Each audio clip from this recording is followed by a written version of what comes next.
Starvation creates obsession, not abundance. People don't crave what they have. They crave what they almost had, then lost. Not certainty, but the lack of it. Not validation, but the absence of it. That's where the hook lives. Because abundance brings comfort, but starvation, it creates obsession. You give just enough to keep them close, but never enough to make them feel safe. They start doing more, pushing harder, chasing emotions. You never fully return, and the more they chase, the tighter your control becomes. This isn't cruelty. This is control. You don't manipulate with lies. You manipulate with lack. You don't say no. You say nothing. You don't reassure. You remain unreadable. And that unreadability becomes addictive. This is emotional starvation. The art of making someone crave what you never really gave them. You're not loud. You're not warm. You're just present, but unavailable. Let's begin. Emotional starvation initiated. Part 1. The psychology of craving through lack. The brain doesn't get addicted to what it receives. It gets addicted to what it almost receives, then loses. Every time you give them a little, then pull back. You trigger craving, not because of what you gave, but because of what you held back. That gap, that tension, that open emotional loop, that's where obsession is born. Dopamine doesn't spike with certainty. It spikes with maybe, with unpredictability, with the hope that next time they'll finally get what they want. But they don't. Not fully, not consistently, and that inconsistency becomes psychological glue. They start remembering the warm moments, the closeness, the softness, and they ignore the silence, the distance, the lack. They become emotionally hungry, and now they're not connecting with you. They're chasing relief from the starvation you engineered. You didn't yell, you didn't lie, you didn't promise anything, you simply gave less, and they gave more. That's the reversal. They're investing, they're overthinking, they're wondering if they did something wrong. All because you didn't say what they wanted to hear. And the more you withhold, the more they want you. Because the brain doesn't crave comfort, it craves the end of discomfort. And you never let it end. Part 2. What emotional starvation looks like. Emotional starvation doesn't look aggressive. It looks subtle, almost kind, almost warm, but just a little off. It's not rejection, it's incompletion. You're there, but not available. You respond, but never fully. You give them just enough to stay invested, but never enough to feel safe. So what does it look like? 1. You don't rush to reply. They send something vulnerable, something emotional. You see it. You don't answer. Not instantly, not with energy. Just later. Maybe, with less than they gave you. Now they question the connection. They check their phone again. They start pulling harder. 2. You don't affirm directly. They ask, "What do you really think about me? Do you even care? Where do we stand?" You don't lie. You don't avoid. You just respond with ambiguity. Why are you asking that now? You always want everything defined. Does it change how you act? Now they're chasing the answer, not receiving it. 3. You offer moments of warmth, then pull back. Sometimes you're close. You listen. You soften, then, without warning, you cool. Colder replies. Less available. Emotionally muted. They notice. They reach. They try to pull you back to warmth, but you don't return. Not fully, not fast. And that inconsistency becomes addictive. 4. You never finish the emotional loop. They open up. You don't meet them there. Not completely. You change the subject. You pause too long. You reply with logic instead of empathy. They feel the drop, but they blame themselves for it. Maybe I was too much. Maybe I came on strong. Maybe I misunderstood. Now they're starving, but still hungry for you. This is not rejection. This is withholding. And withholding, when done with precision, becomes power. They don't hate you for it. They crave you because of it, because you didn't give them what they wanted. And that made you irresistible. Part 3. The 4 levers of emotional starvation. You don't need to withdraw completely to create craving. You just need to hold back the right piece. Here are the 4 levers you can use to create emotional starvation without ever saying the words. First, minimal affirmation. They need approval, validation, a sign that you're on the same page. You don't deny it. You don't affirm it either. You respond with, all right, sure, noted. Short, flat, emotionless. Now they question the connection. They start doubling their effort just to get a smile from you. That's emotional starvation. Not by silence, but by indifference. 2.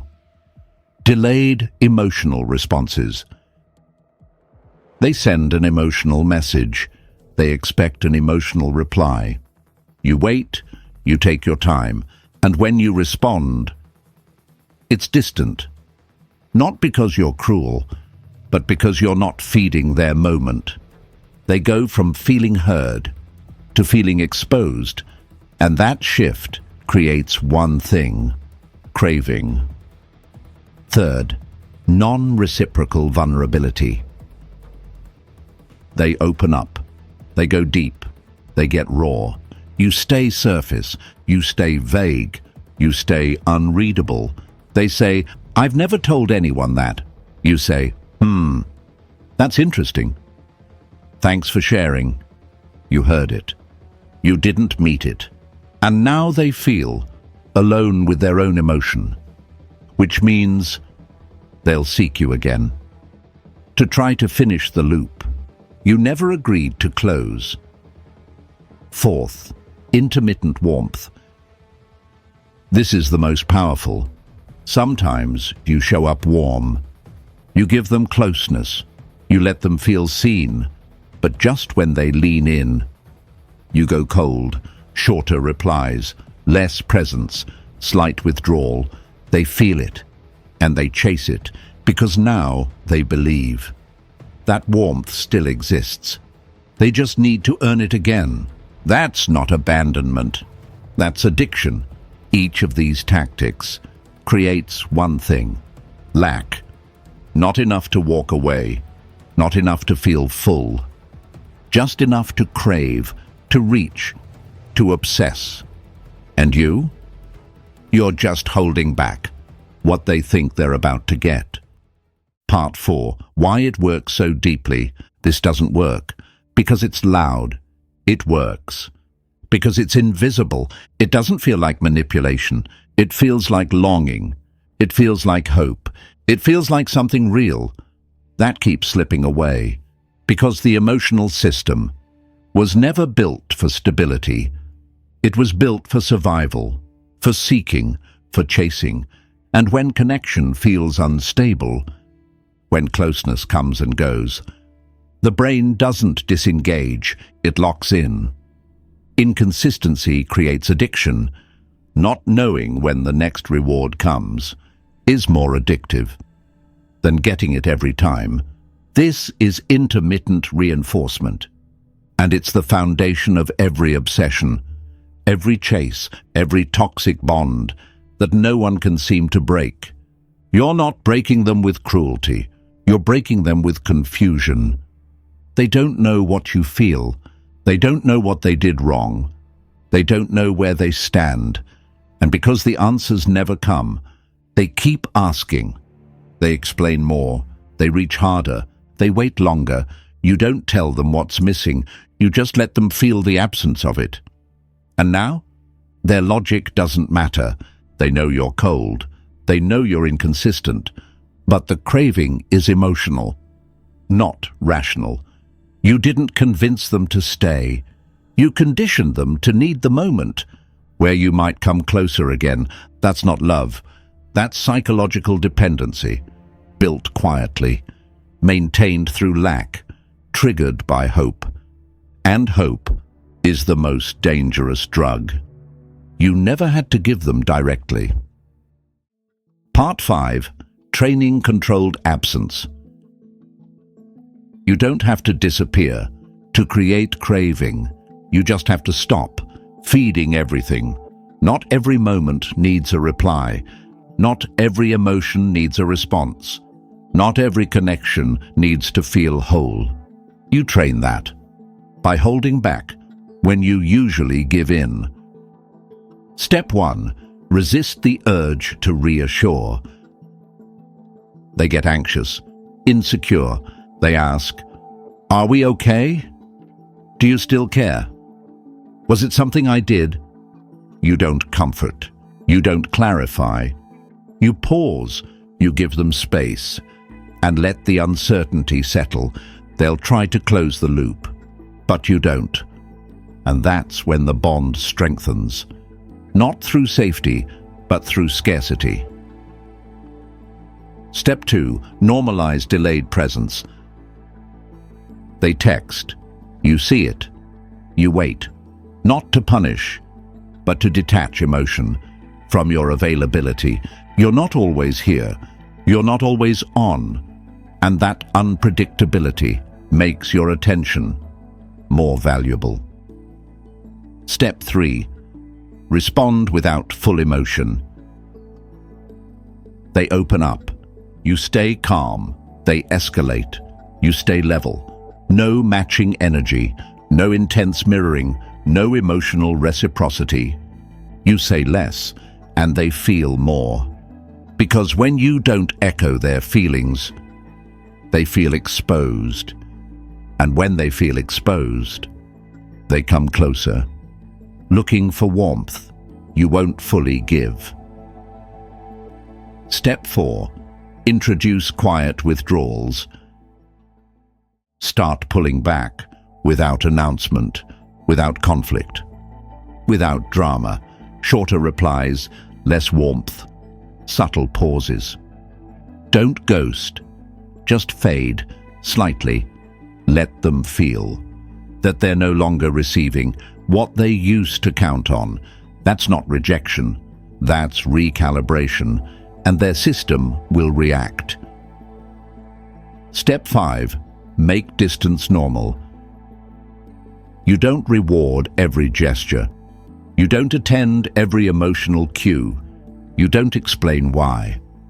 Because absence becomes more powerful when it's not dramatic, when it's normal, and once they accept your distance. As part of the pattern, they adjust, not by leaving, but by working harder to pull you back in. This is not silence. This is structure. This is the art of keeping them close by never letting them feel entirely sure. That's not chaos. That's control. Part 6. Conclusion. Make them chase the feeling you never fully gave. People don't get addicted to what you give them. They get addicted to what you almost give, but don't, to the warmth that shows up then disappears, to the approval that's implied, but never confirmed, to the closeness that feels real, but never feels safe. You didn't lie, you didn't promise, you didn't reject, you just didn't deliver fully, and that's what keeps them hooked. Not what you offer, but what you withhold. Now they're chasing moments, micro signals, bursts of attention, trying to solve a feeling you never gave them enough of. You didn't make them feel loved. You made them want to earn it. And once someone believes there's something missing, they'll do anything to fill the space, not with logic, with longing, not with clarity, with craving. And the craving, it doesn't stop when you leave. It lingers, it echoes, it deepens, because it was never about what they had. It was about what they never fully touched. CTA. For the next 72 hours, don't give too much. Don't close the loop. Don't answer every need. Let them feel the lack. Let them lean into the silence. Let them crave. Because once they start chasing the feeling, they'll never stop. Emotional starvation complete.